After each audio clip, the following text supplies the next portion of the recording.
میں تھا جب 6ٹھی 7ویں کلاس میں نا 2006-7 کی بات ہے, تب سے میں ایک چیز دیکھ رہا ہوں کہ انٹرنیشنل این جی اوز آتی ہیں, یونیورسٹیز اور کالجز اور اسکولز کی ٹیمز آتی ہیں, پورے ضلع میں کمپٹیشن ہوتا ہے ٹیلنٹ ہنٹ, اور ساری پاکستان کی کریم اٹھا کے باہر لے جاتے. بالکل بالکل. اور والدین تو بھنگڑے ڈال رہے ہیں, ہاں اسٹیٹ خوشی کا اظہار کرتے ہیں کہ ہمارا بچہ جو ہے وہ بیرون ملک چلا گیا. لیکن چلو وہ تعلیم حاصل کر کے کہاں جاتا ہے, وہیں پہ ہوتا ہے, وہیں پہ. بالکل. اور پھر ہم نے جہاں مار کھائی, بھئی روزگار نہیں ملنا اس قوم کو, خاص کر جو کووڈ میں لوگوں نے پڑھا ان کو تو بالکل بھی نہیں ملنا. صحیح. جو ہم نے احسان کیا نا تعلیم کے نام پہ, میں آپ کو ایک بات بتاتا ہوں, ہم نے اسکل بیسڈ ایجوکیشن نہیں لائی. آپ یاد کریں اپنے کالج کے ٹینیور کو, بالکل بالکل 90% مارکس رٹا لگانے کے تھے تھیوری کے, 10% مارکس پریکٹیکل کے تھے. وہ پریکٹیکل کاپی ہم لوگ 500 روپے دے کے باہر سے بنواتے تھے کہ نہیں بنواتے تھے؟ ایسے ہی ہے. اسی طرح بہن ہم نے وہ, اچھا پھر پریکٹیکل جس دن ہوتا تھا وہ 10 یا 15 نمبر کے پریکٹیکل کے لیے بھی ہم اپنے چچا جان یا مامو جان سے کال کرواتے تھے. بالکل. کہ ساڑھے پتر دا فلاں اسکول اچ پریکٹیکل ہے, مہربانی چا کرو. 33% مارکس لے کے ہم نے پاس ہونا تھا, اور پریکٹیکل کے 15% مارکس لے کے, 15 کے 15 پورے نمبر لے کے ہماری ریشو جو ہے 50% کے قریب چلی جاتی تھی. جب آپ سکل دے ہی نہیں رہے بچے کو.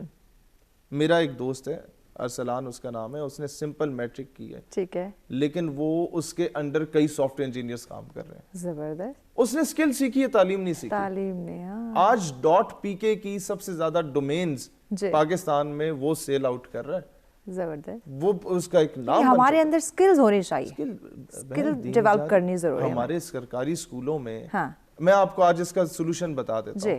سرکاری اسکولوں میں ہمارے چودھری صاحبان, نواب صاحبان کے جانور بندے ہوئے ہوتے ہیں. یہ ایک بہت بڑا ہمارا المیہ ہے. بالکل. آپ لا لے آئیں, میں اپنی بہن سے یہ درخواست کرتا ہوں, گورنمنٹ جانے سے پہلے یہ ایک لا لے آئیں, آپ یقین کریں پاکستان کے مسئلے حل ہیں. سرکاری ملازموں کے لیے لازم قرار دے دیا جائے, gazetted officers, MNAs, MPAs اور سینیٹرز کے لیے لازم ہو کہ ان کے بچے بیسک ایجوکیشن میٹرک تک کی ایجوکیشن سرکاری اسکول میں حاصل کریں. غریب کسان مزدور ہاری کے بیٹے کے ساتھ آٹومیٹیکلی ایم این اے کال کرے گا کہ پرنسپل صاحب میرے بیٹے کو فلوئنٹ انگلش نہیں آتی, پرنسپل صاحب میرا بیٹا جو ہے وہ صحیح طریقے سے ابھی کلمہ نہیں پڑھ پا رہا.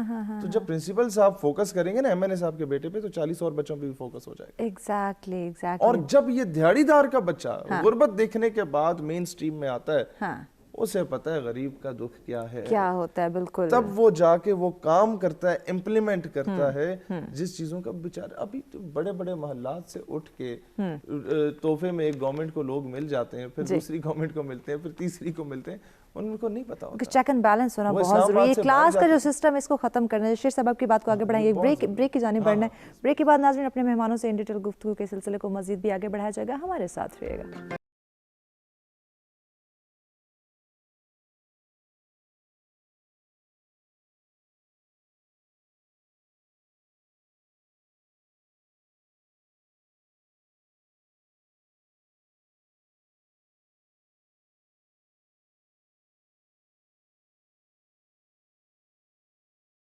ویلکم بیک ناظرین, ساتھ سوئے میں ایک دفعہ پھر سے آپ تمام دیکھنے والوں کو کہیں گے خوش آمدید. ہمارا آج کا موضوع جس پہ ان ڈیٹیل گفتگو کا سلسلہ جاری ہے کہ اقتصادی حالت اور معاشی حالت کو بدلنے میں حکومت کا کیا کردار ہے. ناظرین یہ صرف موضوع ہی نہیں بلکہ ہماری زندگی, ہماری کامیابیوں سے یہ منسلک ہے, تو یقیناً اس پہ گہرے غور و فکر کی ضرورت ہے کہ کس طرح سے حکومت کے ساتھ ساتھ ہم اپنی ذمہ داری کو سمجھتے ہوئے اپنے حالات کو بدلنے کی کوشش کریں. مہر صاحب آپ کی جانب آتے ہیں, جس طرح بریک پہ جانے سے پہلے شیر صاحب نے ایک پوائنٹ کی طرف اشارہ دیا, یکساں نظام تعلیم. اگر ہمارے پاس صلاحیتیں ہوں گی, ٹیلنٹ ہوگا, ڈگری نہیں ٹیلنٹ کا ہونا ضروری ہے, تو یقیناً شعور خود بخود آئے گا. یہ جو آج ہم جس پہ حالات کی بات کریں کہ معاشی حالات بگاڑ کا شکار ہے, ان کو کس طرح سے بدلنا چاہیے, تو یقیناً اس پہ ہمیں پھر آنے والے وقتوں میں بات کرنے کی ضرورت نہیں پڑے گی. بالکل صحیح ہے مہوش, ہمارا المیہ ہی ہمارا تعلیمی نظام ہے. اور شہیر صاحب نے بہت اچھی بات کی کہ اگر ہم ایلیٹ سسٹم کو ختم کر دیں اور پوری قوم اور ان کے لیے ایک ہی سسٹم ہو, یعنی امیر غریب کا بچہ ایک ہی اسکول میں جائے, تو واقعی وہاں پر پوچھ گچھ ہوتی ہے.